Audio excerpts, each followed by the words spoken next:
Good afternoon, everyone, and thank you for joining us for today's webinar, Creating Optimal Environments for Primary Care Teams.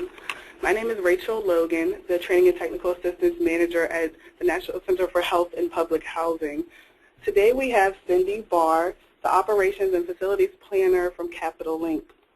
Cindy Barr is a project consultant with Capital Link, a nonprofit organization that provides capital-related technical assistance to health centers and primary care associations on a national basis. Since 2005, Ms. Barr has helped over 120 health centers translate program and staffing objectives into functional spaces, utilizing the operational model most effective within their community.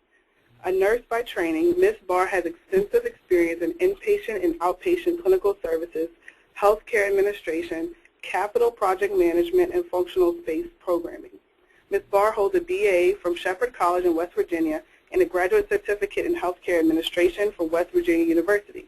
She is an accredited and certified by the Center for Health Design and Evidence-Based Design. Ms. Barr operates out of Capital Link's West Virginia office. After today's webinar, participants will have the tools to list ways to create clinical spaces which can comfortably and effectively engage patients, family members, and caregivers during the primary care visit, as well as describe 4 characteristics of effective interdisciplinary primary care team environments, as well, and also explain ways clinical spaces can foster staff development opportunities and maximize available resources. Today's webinar is sponsored in part by a grant from the Health Resources and Services Administration, which enables us to provide training and technical assistance to health center programs. I would like to remind all attendees that the webinar resources and slides will be made available after the webinar, and the webinar will be recorded and posted to our website. I'll go ahead and turn the presentation over to Ms. Barr. Thank you, Rachel.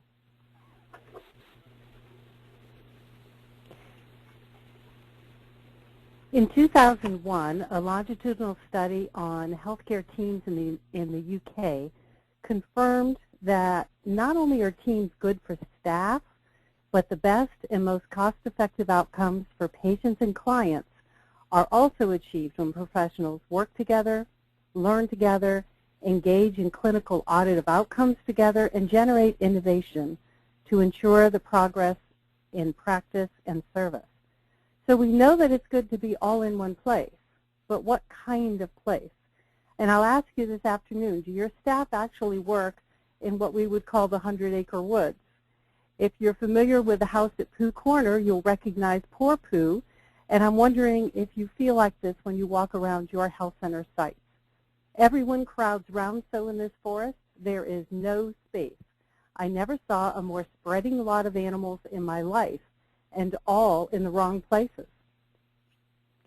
The first step, if you find yourself in this situation, is to really step back and think about your teams before you think about your space.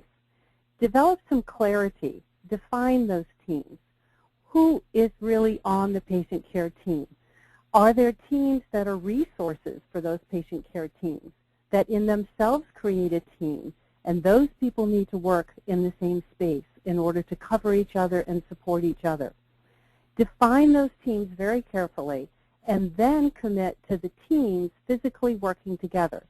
We define our staff work experience by who we see. Walk into an office, walk into the primary care area, and say to someone, how is Joe doing today? The response is either, he's doing well, or, I don't know, I haven't seen him. Is Joe keeping up, or is he falling behind? I don't know, I haven't seen him. And even though we mean many kinds of communication, we still go back to that basic type of communication of seeing each other, having some visual connectivity. But spaces are expensive, and we need to carefully plan these spaces. There are 4 different types of spaces you want to have in your health center in order to maximize your investment. There will be a time for specialized space, where your staff can say, this fits here perfectly. Did you invest in a really expensive piece of equipment? Is there equipment that is used as a standalone and it is a step in a process? Then make a space especially for it. Let them say, this fits here perfectly. Multifunctional space, on the other hand, is a space that at any given time I can engage my patients and coworkers in many different ways in this room. It doesn't require any adjustments. I can walk in there and do many things just the way the room is set up, as opposed to flexible space, which allows me to rework equipment and furnishings in a room so that it can serve another purpose. And finally, we're building new, much more adaptable space, sizing rooms so that they have the same footprint even though they have different uses, making rooms work in groups so that they can be turned over as a group into a larger room, where the staff can say, if required, we could effectively change the use of this room with minimum disruption and or cost. As we're going through how to create spaces for patient care teams, I'd like you to think about these 4 different kinds of spaces and how to make sure that a space fits in one of these 4 categories in order to maximize your investment.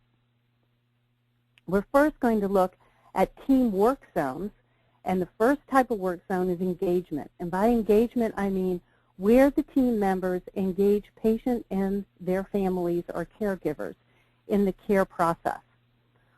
The most common place that we do this is actually in what we call the exam room or the operatory or the behavioral health consultation room. Let's look at exam rooms first. They have 3 different objectives. First, we need to balance the efficiency of the process with effectiveness of the intervention. In fact, not only the space, but we have to do that for the whole visit as well. Within the space, we need to promote flexibility, but also establish some structure so that we can maintain an effective flow. And we need to integrate technology, but we also need to develop relationships. Sometimes this can be done just in the existing spaces you have.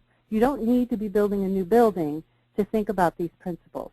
Think about how you have placed your fixtures and your furniture and your equipment within the space. In the example on the left, we look at the challenge we've all had the last few years, and that is how to incorporate IT into the exam room. 2 things I would suggest. First, always think of the computer as the 3rd person in the room. If you actually give it a personality, think about who can see its face. It really, really helps to figure out the optimal position for it. And make sure that when you sit and use the computer as a provider or a staff person, you can see both the patient and the computer at the same time. So you're creating the old work triangle between computer, patient, and provider. The other principle that we have is effective zoning. We're going to talk a lot in this presentation about rooms that have different zones and different purposes, but an existing exam room can also be zoned, where you have a talking side, a consultation, an education side, and an exam side. And you can do this effectively with curtains or dividers without creating new spaces. It's also very helpful if you have caregivers in the room, if you have translators in the room, or other third parties who do not need to be part of the exam process.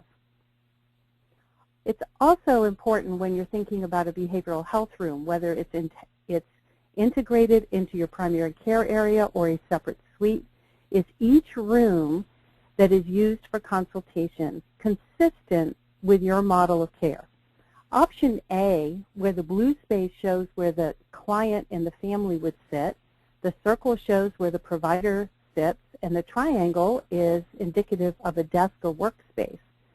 Option A has the patient and family in control of entry and exit. It's very informal. It is supportive of a drop-in type as well as appointment type of environment. And it engages people in peer types of consultation. Option B also is informal in that there is nothing between the client and the provider, but the entry and exit to the room is kept in the control of the provider. So the provider is controlling the engagement of the conversation, not the client or patient's family. In option C, it's a much more formal, more authoritarian. It's set up to actually mirror our old visits to the principal's office and can be very effective in situations where there is a reporting or a need to really feel that the person behind the desk has some authority and therefore has something to say that you are more listening to rather than engaging in peer conversation. So they all have a place in behavioral health. I would challenge you to match the layout of your rooms to the model of care and the type of provider that's going to be using that room. We also want to accommodate families and caregivers in the process.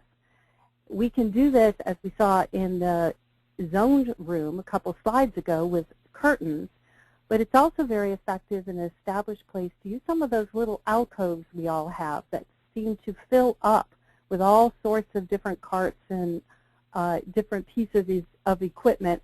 Clear them all out, put a bench seating there, and have those seats outside of the exam rooms so that families and caregivers can go in and out of the exam room at appropriate times. That way it doesn't interfere with flow, and they feel part of the experience even though they're not in the room for the entire visit. More and more we're thinking of the primary care encounter as a relational primary care visit. We are looking at the significance of that pre and post physical exam interaction and taking rooms and actually creating a talking consultation area and an exam area that's separate. This is a room that is sized to actually be a procedure room. And if you have a procedure room, you could do a pilot study by reworking that room and seeing how your staff would use it. But it is taking a room that size and creating a larger zoned area than what we saw in the original example. There are lots of uses of what we call the talking room. 50% of patients did not use exam tables in a lean study that was done called Community Health Centers Today and Tomorrow by Shepley-Bulfinch. If you think about what that means to your primary care flow, you can see that having rooms where you simply do talk to patients could help the flow, not hinder the flow. But they have to be planned carefully. There are also talking rooms where staff talk to each other.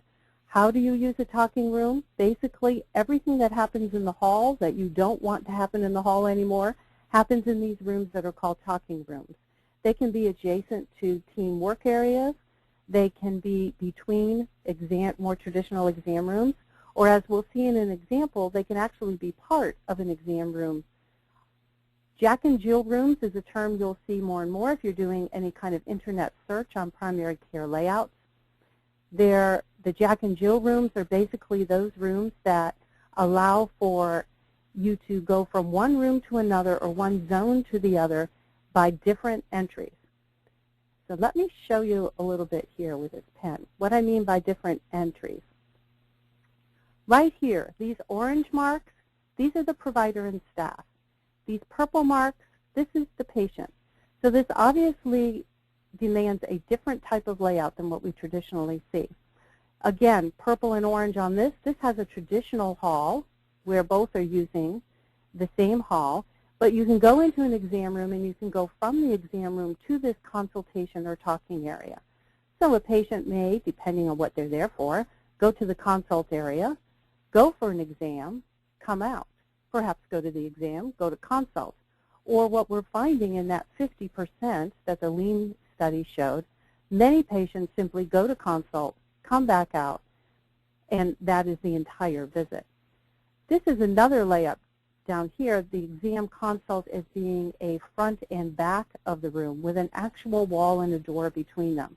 So patients enter from this hall, staff enter from this hall, they come through and meet the patient in the exam room and then go to consult, or vice versa, depending on what the reason for their being there is. You can see that these are relative square feet for these three types of rooms. There are some differences. We're going to look at what this looks like when we look at work zones when you put it in the whole primary care suite. But I wanted you to really start thinking about exam rooms not just as that traditional 8 by 10, 10 by 10, 10 by 12 box. But what else can we do with those exam rooms? Let's look at the whole collaboration role of work zones, and that's where team members work together.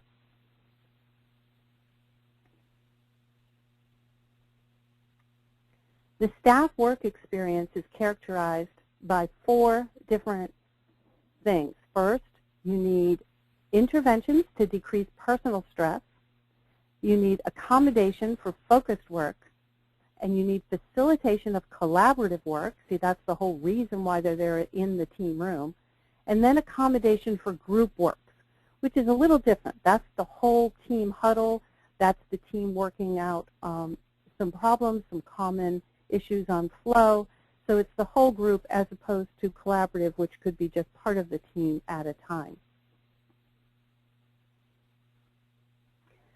When you're putting these areas together, remember that light is power.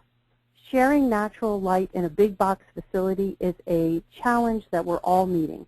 Adjusting what used to be shopping areas, what used to be education areas, what used to be common areas and housing, usually gives us a great big, almost windowless rectangle to work with.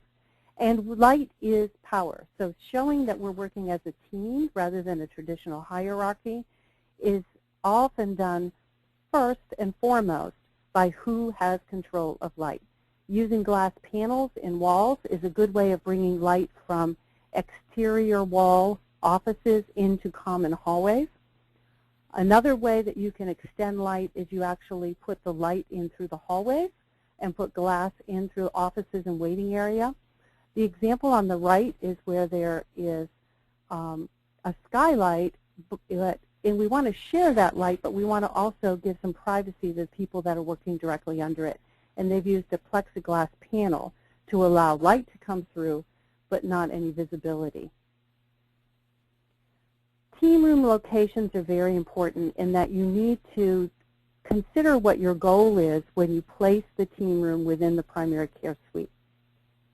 Let's define the options in 3 broad categories. Team rooms that are on stage, off stage, and what we call ballroom.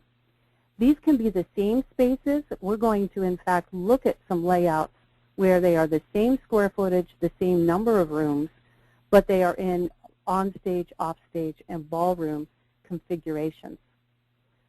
On stage means that they are between the entry area, and I'm referring to entry area as where the patient enters the area, and the exam rooms. This is a really good option when the whole team includes reception and the biller, maybe the enrollment person, because those people are right in the same work area.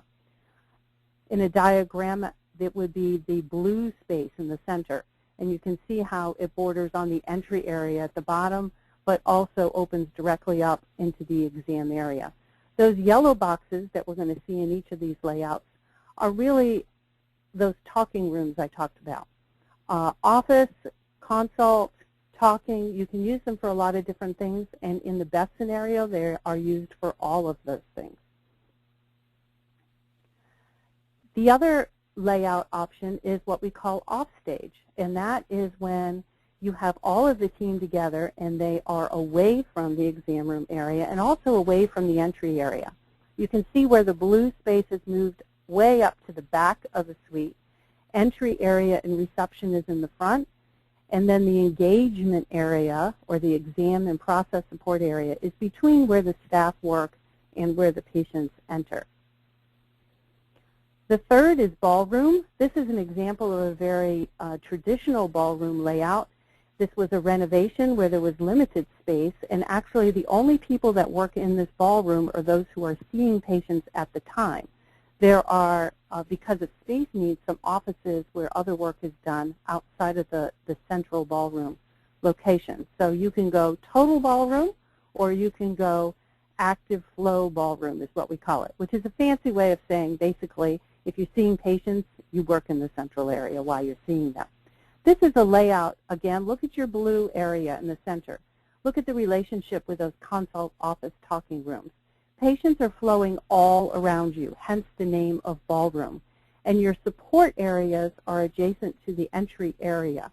So your patient flow is the patient enters, they go through those process support, and then they either go to the right, to the left, all around. They are circling around you, and you also have access to the whole suite. This is an example in California of a renovation in an existing building where they had an integrated clinical team ballroom layout, and you can see from the diagram on the left that the entire team works in the center ballroom area, not just when they're seeing patients, but all the time. A new framework for looking at ballroom is really to take the patient flow away from the center, keep the staff work, see that blue area again in the middle, but put the patients on the exterior. So you're almost creating two parallel flow patterns. Your patients, let me show you here. Your patients actually come into entry, and they come here. They may have labs, bathrooms, that kind of thing, come in here to the exam room. Well, what in the world are your staff doing? Your MA would come down here, go through process support, come get the patient, bring them through, come straight through, notify the provider, and then start the whole cycle again. Providers, how do they work? In and out, in and out, in and out, in and out, in and out. And so you can see that their experience is all in this blue area, while the support team is entering and exiting the blue area on a regular basis. And now my red lines have made that look really, really confusing. But I hope you can see that one of the main concepts in this adjustment of ballroom is that the patient flow and the staff flow are not, they're not in the same hallway. They're totally separate. Really increases the privacy of conversations, both for patients and for staff. This is the final layout I'll show you, and this is an adjustment of the ballroom that puts that whole process support right in the center here. So rather than along here, it now is between the staff work area. So med rooms, clean and dirty utility rooms, immunization rooms, labs, all of that is between the staff area. So this now becomes kind of where the whole staff is working, and they go out, bring patients through, go out, bring patients through. A little bit different flow, a little squarer, and probably a little more difficult to do in an existing building. This flow works very, very well in new construction. So what model is best for you? Look at the different types. Look at offstage, onstage, and ballroom, and the variations of ballroom, and define your optimal model. Rank those options, analyze the site and building you have to work with, create your own hybrid design, but don't stop there. In order to maximize whatever model you choose, you need to redefine your processes to mirror the new layout. Align your team roles and responsibilities, and also address high-stress scenarios. The most common high-stress scenario that I hear about is actually sound. Team rooms can get very, very noisy. What do we do about that? How do we prevent it? The first way is to actually absorb that sound. Incorporate some carpet, maybe not carpet in the hallways or carpet in the exam rooms, but in those team rooms, carpet may be very appropriate to absorb some sound. Ceiling tiles have been found in study after study to actually, the very thick acoustical tiles, to absorb as much sound as the carpet. And they can be very effective if you use both. They can be very effective in a central ballroom area. Buffer boards also absorb sound. And by buffer boards, I mean fabric-covered stretcher frames that you put on the wall to absorb sound. An example of how you would do that is a reception desk where people walk up to it, and behind it there's often a photo or there is a nice logo. Instead, stretch a quilt. Stretch some textured fabric on the stretcher frame, put it on the wall, and the conversation of the guest coming in and talking to the receptionist will be absorbed and will not bounce back to the rest of the people in the waiting room. Second, you can mask discrete sounds. There are 3 types of masking sounds. We call them white, pink, and brown noise. I encourage you to go to the Simply Noise website, and you can listen to different examples and look at what their uses are, and even download samples to do some pilot projects in your health centers. Support low-volume conversation. how do we organize this space so as to encourage people to keep the volume of their voices low? Create printer, scanner, copier alcoves. Put that equipment inside of an alcove so that it's not noisy right next to somebody's desk. Provide talking rooms. We've already talked quite a bit about that. Position workstations to enhance eye contact. What we mean by that is instead of the very common layout of you walk into a team room, there's counters all the way around the perimeter of the room and everyone has their back to each other and to the door. Instead, create workstations where people can look up and see the door. How does that help with sound? Well, if my MA comes back to the door and motions for me to come, I know without any verbal communication that I should finish what I'm doing. In fact, if I'm not quite ready, I can just nod, and she knows that I'm on my way as soon as I can. So there's a lot of communication that can happen that is nonverbal that helps with sound. The other thing is that if you are visually knowledgeable about what's going on, you keep your voice low. If I know my neighbor is on the phone, I will not talk as loudly to the other neighbor. And so just by being able to see what everyone is doing, it will lower people's voices. The example on the right also helps to do that. And just be careful that the little dividers that they put between desks that are put into cubes like this are not so high that you can't have eye contact. It defeats the whole purpose if the people cannot actually see each other. So a little privacy board is all right, but just be sure you can still see over it so that you can maintain that level of contact that gives you the sound attenuation. Characteristics of effective team workspaces. We've talked about decreasing stress, focused work, collaborative work, and group work. Use that as a checklist when you're creating your team rooms. Make sure that you have accommodated all 4 needs. Team development zones. Sometimes the team just needs to move away from the clinical area, or they need a special place at the back of the clinical area. Maybe 3 teams would have a development zone that they share together. What do these zones look like? What are their needs? Well, a small number of people with complementary skills who are committed to a common purpose, performance goals, and an approach for which they hold themselves mutually accountable is going to turn into a high-performance team. So if we have this group of people together, this small number of people, how do we get them to be able to develop high-performance teams? What kind of space do they need? Well, they need environments that are interactive first and foremost. I don't know how many health centers I go into where the conference rooms, meeting rooms, team rooms do not have any way of actually interacting with each other. There are no whiteboards. There are no flip charts. There are no manipulatives. There's nothing where someone who learns by seeing can communicate with the rest of the team members. Sometimes we become very IT-oriented, but all looking at our own IT is not the same as actually walking it through on a great big whiteboard. And you'll find that the team process is actually easier to do if you can get up and show somebody what you're talking about. They also need to be located in neutral territory, and by that I mean not in someone else's suite, not in someone else's area or even office. It needs to be inclusive of the whole staff and many different teams utilizing this area. So make sure it's in what we call neutral territory and not somebody's specific suite. Light filled, if you can pull that off, it's really, really important to the group process. It also makes a statement as to the importance you give this type of area. HVAC strong. Let's see if we can keep them from being too hot, too cold, too windy, all of those things. Let's keep it comfortable. Spacious but not too big. A great big community room is difficult for a small team to interact in.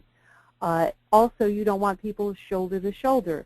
These pictures I've shown just show kind of like the optimal space between people. Good eye contact. Obviously, everyone feels part of the group, but they do have space in between each other. And IT strong, so that you can bring in resources and utilize them as you're working as a team. These spaces are not cheap, and so the way to really make them worth the dollars and the square footage is to plan for them to be utilized at least 80% of the time. If you're creating a space with a great huge table, and so it's only used maybe 3 times a week, that's not 80% utilization, and that's not worth the time, money, or the square footage. Instead, look for multifunctional spaces. Can you create a room that is good for team meetings? Maybe it's good for quiet work, and then also it can be used for a group medical visit. This would particularly be a place that is adjacent or within the clinical area. It's multifunctional. You walk in, you can use it for all of those uses. Flexible space would be when you put a staff break room and a conference room adjacent to each other with some way of either a movable wall or communicating doors, so that those 2 spaces together can become the community room that you need only on once or twice a month in the evening. Adaptable space is instead space where you are going to create a clinical conference room, create a development room, but you're not really sure that you're going to want to use it in that way in 3 or 4 years. Right now we need a space like that. Is it really going to work for us, or are we going to grow so fast that we really need to have more traditional exam rooms? I would encourage you to make any meeting space that is within the clinical area a cube that can be accessed on at least 2 sides, preferably 3, and can accommodate 4 exam rooms. So that may end up being a little bit bigger than what you really need, but if you roughen your plumbing, you can easily put up 4 walls and make 4 exam rooms. So think about what you could turn that space into if your model of care changes or your needs change in the future. It's important to right-size very small spaces. If you're trying to put in some development spaces in an existing spot, you may have a very nice room, but it's a little tight. It's important to use that room appropriately for the amount of square footage that you have. I've put on the screen some guidelines for early planning. It's fine to try to set aside 15 to 20 square feet per person, and that PT is per person. In your early planning, as you start doing some concept layouts, you want to really think about how you're going to seat people in the room, and you can see how the per person square foot allocation changes depending on how you're going to lay out the room. When you actually get to doing some construction or some renovation, I would recommend going to the Confron guide. It is put together by a company called Convene. Just go directly to Chapter 7, and you have a link there, and it gives you a step-by-step process for defining what you need in your development zone, how to set up different types of conference meeting areas, and how to make sure that they function the way that you intend when they're built. Finally, let's look at team respite zones. Respite is defined as a time away for renewal and refreshment to support personal health and maximize effectiveness. Too often, our staff respite takes place within the work area, or it's a break at my desk. And so we're going to talk about how important it is to create a space that employee has the option of using for respite. It's not necessarily mandated, but it is available, and it has a particular purpose. It can be the restorative escape, someplace where you say, I just need to clear my head for a minute. It can be a reality check where you are talking to other staff in a private area where no one from the community, no patients can you hear, and you can say, can you believe this happened to me? Is this right? Am I on target? Did I handle this correctly? And also the personal connection. How is your son doing? What's going on with your family? Developing relationships with our coworkers is very important to understanding where they're coming from, dealing with stress, and managing stressful situations together. All 3 of these can happen in respite areas. It's important when you create them that they complement your work zones. The crazier your work zone, the quieter your respite zone. If you all are in very small suites, or maybe it's a teeny tiny team that's working at a satellite alone and it's very quiet, their respite needs to be where everyone else in the building is. Where does everyone else eat? Is there a common area that we could share? So complement the environment that you have in your work zone. You want the right number. Define before you build your break areas or respite areas. Are we looking at the whole team taking a break together? Are we looking at leaving all the teams active all day long and we're taking staggered respite so we all kind of break out for a little bit of a break? Or do you actually do a whole site shutdown? From 12 to 1, we are closed. And in that time, you wrap up, you eat, and you get ready to start again at 1 o'clock. What is your organizational culture? And are you happy with that culture? And do you want to support it or change it? Now make your break rooms to do one or the other. Placement is very important. Here and there or all together. Whether we're doing site shutdown or just by teams or we're even staggering it, do we want everyone to come together in one place, or do we want smaller areas spread out where 3 or 4 people can take a break, or even 8 or 10 if you have a large facility? The size of a break room is about 20 square feet per staff person at a time. Now, obviously, they don't need 20 square feet to sit at a table. But when you start putting in refrigerators, microwaves, and all the other things that happen in a break room, you want to figure on accommodating about 20 square feet per person at one time. You can also, though, do some very small beverage alcoves, and I've given you some size options here. It all depends on whether you want to provide seating or no seating, which gets kind of to the atmosphere. Very large centralized break rooms often become kind of like the high school cafeteria. We need to watch that in our work areas, that these may actually become very stressful environments rather than places of respite, where you start to relive all of the difficulties of high school, where there's the in-group, the out-group, the haves and the have-nots, extroverts and introverts, where the introverts kind of sitting there eating with their head down, and the extroverts taking over the conversation about last night's TV show all through my break. Good lunches and bad lunches. We have a lot of different eating patterns, a lot of income levels, and we can sometimes tend to compare lunches, what we bring, and we really need to watch that as well. If you have a large room and you want everyone in it, how do you take care of the cafeteria challenge? One is to have tables that are not long, straight tables, but tables that can be broken up into groups of 4 persons each, and let the staff arrange and rearrange them. So don't just leave them the way that they came right out of the box, but encourage staff to move tables around, separate them. It would be very, very interesting to see how your staff rearrange their break room if given the tools to do it. Also make the message of break and respite areas healthy. You want to have a healthy lifestyle. It's not just for patients. You cannot tell your patients all day long that they should have less soda and then you have a soda machine in the break room. If that is a target area in your healthcare plan, make it a target area in your respite area. Also participate in some healthy living things that you're asking your patients to participate in. So if you have a farmer's market, perhaps in the break room there should be a rack where people can bring in their excess produce from their own gardens and share with their coworkers. So think about how what you're doing with patients can be translated into the respite area.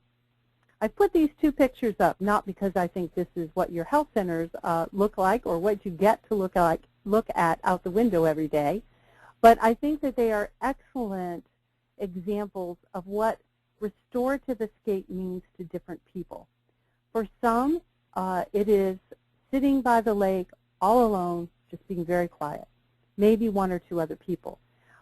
On the right, restorative escape is really when I go down to the local coffee shop, I get to talk with my friends, I get energized, I get to think about new ideas and things that I've had on my mind, and it's an energizing experience. They're both restorative. You can incorporate these into the workday in 2 rather subtle ways without even building them.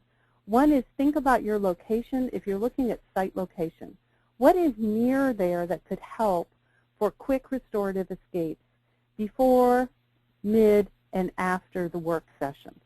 What do your staff look at as they're getting to and from? You know, we think a lot about what does the door look like at the front entrance. Have you ever looked at the door at your staff entrance? There's no reason you couldn't put a potted plant there as well, and it would really benefit the staff. One health center I know actually has rosemary and herbs by the door, and every time I go by, I kind of rub my hand along the rosemary. I can smell that all day, and it's a very restorative experience that I can carry through for several hours. Think about what is available in your communities. Those of you who are in downtown areas, can you schedule your respite times so that people can take advantage of what is outside of the building? And lastly, I'll encourage you to actually print this one slide, put it up in your current break room, and have people vote, right or left, on which they think is the better restorative escape.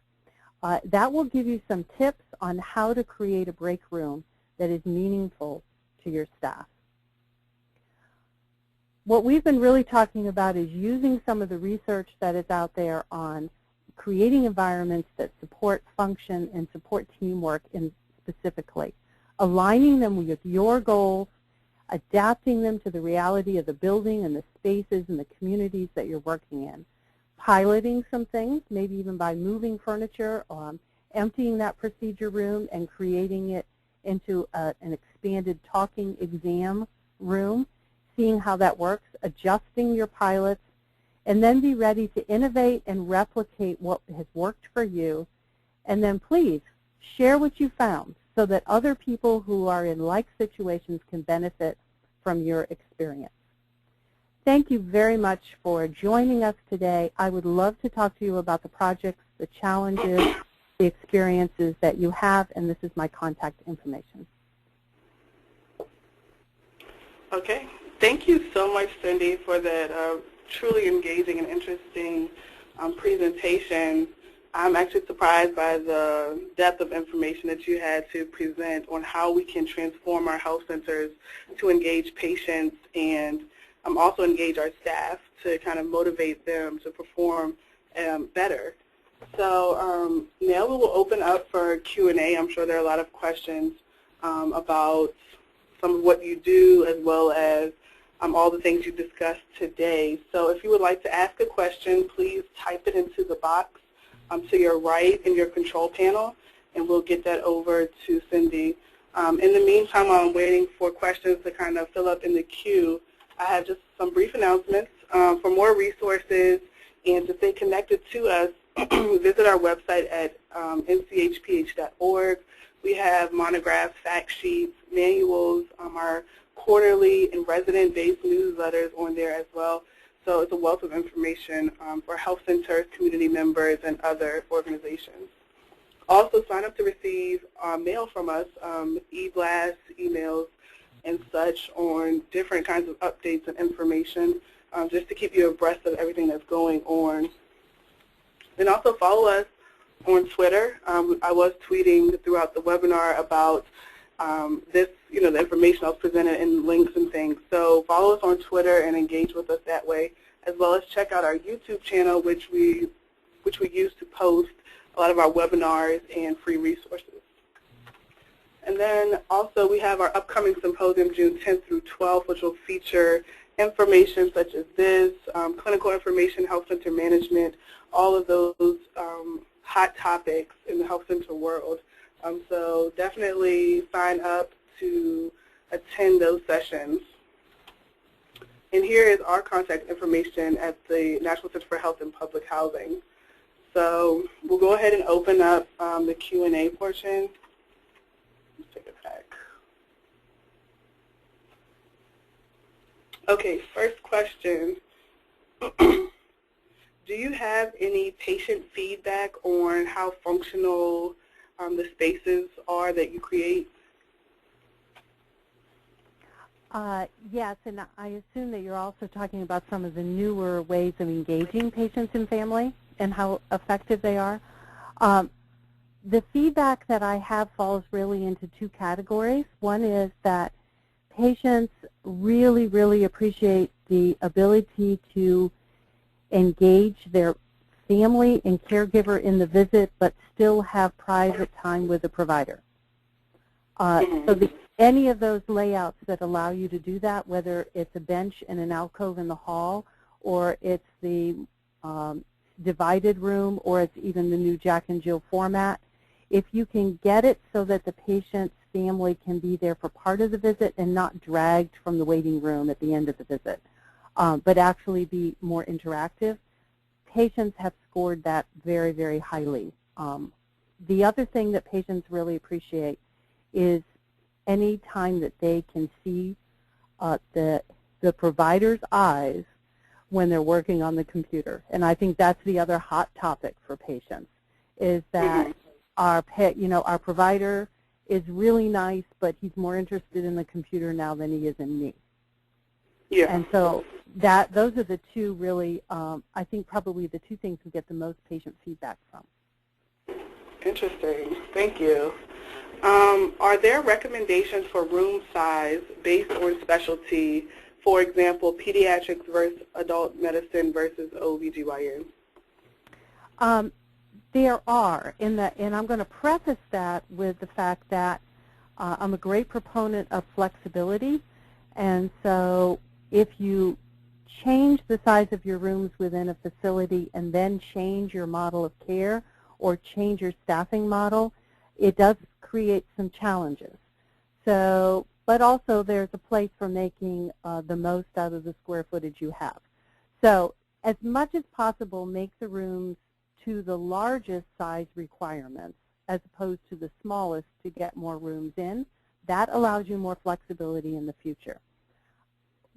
Two things to keep in mind when you're sizing exam rooms, and one is if they are all compliant with the ADA accessibility guidelines, it makes it much easier not only for future use, but to not worry about what room you're going to put what patient in, because the ADA guidelines also give you enough room to accommodate strollers, not just walkers and wheelchairs, and to accommodate multiple persons.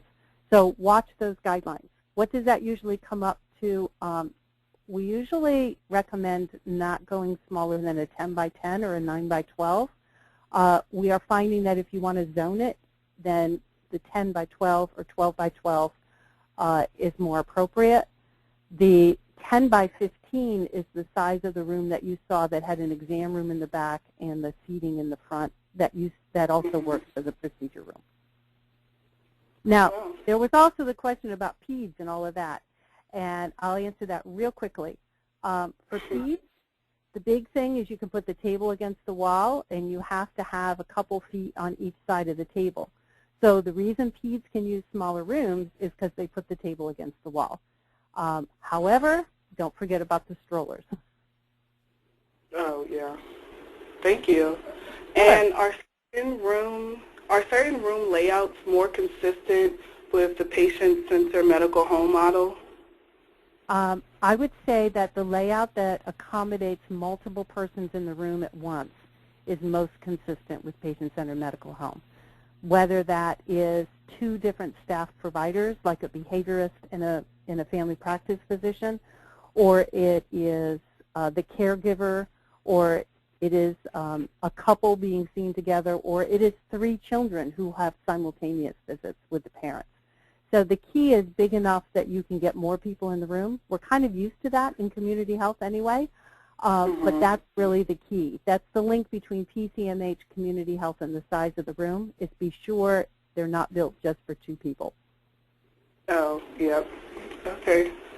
And should health centers focus more on expanding the space that they already have to accommodate some of these innovative ideas, or should they try to use the space that they have? Which is more cost-effective? Okay. Well, the most cost-effective thing is to pilot first. Every community health center is different, and every community health center's population, both their staff population and their patient population, are unique. So if you want to expand, before you expand, take a place, an area in your existing space, and adapt it for the model that you want to build and see if it really works the way you expect it to. So I would say that there are advantages to both reworking existing and building new. But the most important thing from a cost-saving standpoint is be sure you pilot your ideas first. Okay. And I guess that takes us into the financial aspect. On average, what is the pricing for some of those? What is the pricing for some of the planning spaces you described, the flexible, adaptable, etc.? Okay.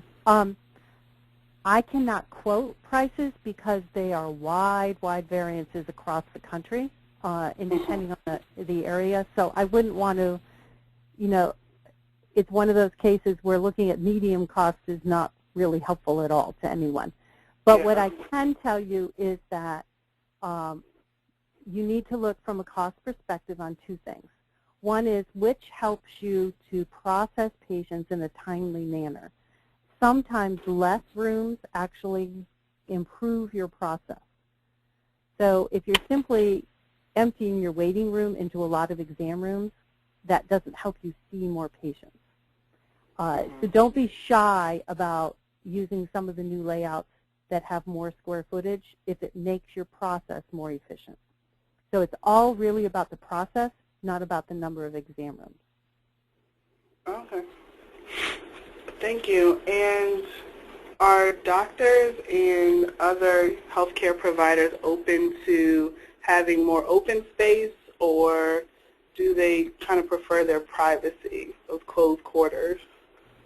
I think that you will find providers in both camps. I can give a couple common things that I have seen. And certainly there are outliers in both of these. Whenever you talk about commonalities, there's always outliers. So everyone is different. But generally speaking, the newer grads are more comfortable in the open team areas. There's two reasons for that. First, they just got out of residency where they were all working in an open team area anyway. So it feels more, it feels more comfortable to them. And the other thing is that they are more comfortable with the IT that goes along with those open areas and making them functional.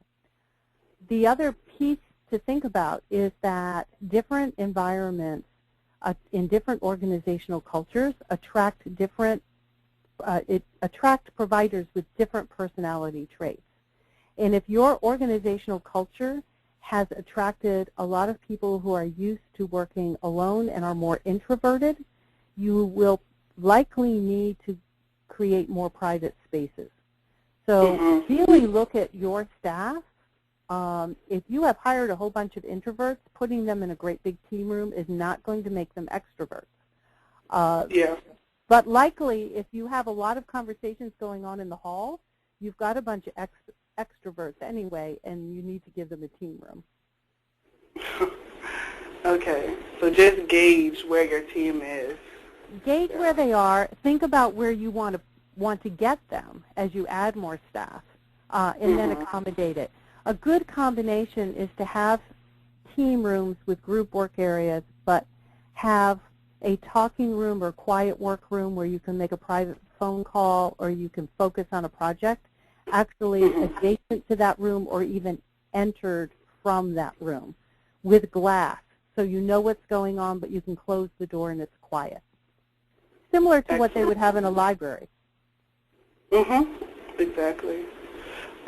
And then we have another question. In a facility that is originally set up for individual physician practice, remodel issues in that these areas are set up in a linear strip mall and no central area, how can you integrate behavioral health and team concepts to use this area?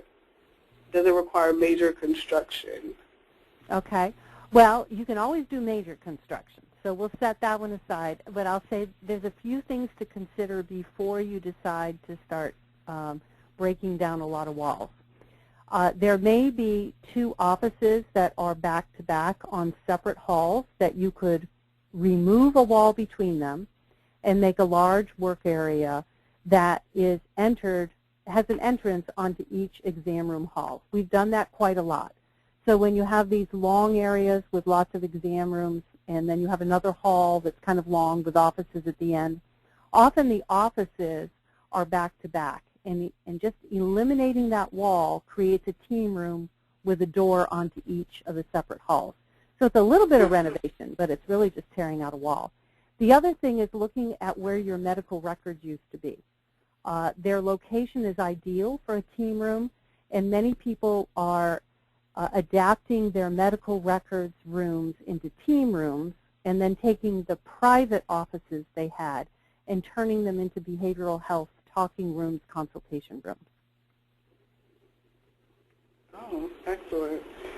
And our last question, are there any health centers that have used truly unique and innovative, just out-of-the-box clinical spaces, and what were those? Okay. I can't name any specifically on the webinar here, but I would have to say that people are trying to be more and more creative to reach the goals that we have of the team working more effectively together. And so what they're doing as far as thinking out of the box is thinking more about what kind of environment they're trying to create for the team rather than staying into the more traditional office space concept. So the really out of the box, or what we would think of as really out of the box, are those that are eliminating desks, that are really eliminating the division of work area between types of staff. So therefore, we're not really worried if there's a room that has 3 people in it. Are they all providers? Are they all nurses? Are they all MAs? Are they all receptionists? There might be a whole total mix in that room depending on what that area supported and how those people work together. So that's a roundabout way of answering that question, in that rather than a lot of really cool architectural things that are happening, which are always really kind of exciting for a community to see, and they certainly are exciting for our patients and they make nice environments, the real out of the box is getting rid of the stereotypes in how teams work together. Excellent answer. Thank you for that. So we don't have any more questions in the queue, but I want to thank you one more time for joining us today for the webinar. To our attendees, thank you. And just the information that was provided is exceptional. And I would like to remind all attendees that we will be releasing the slides and the resources shortly after the webinar and posting them to our website. So just check back and look out for that. If there isn't anything else, I will say good day to everyone, and thank you for joining us. And I want to add to that, thank you.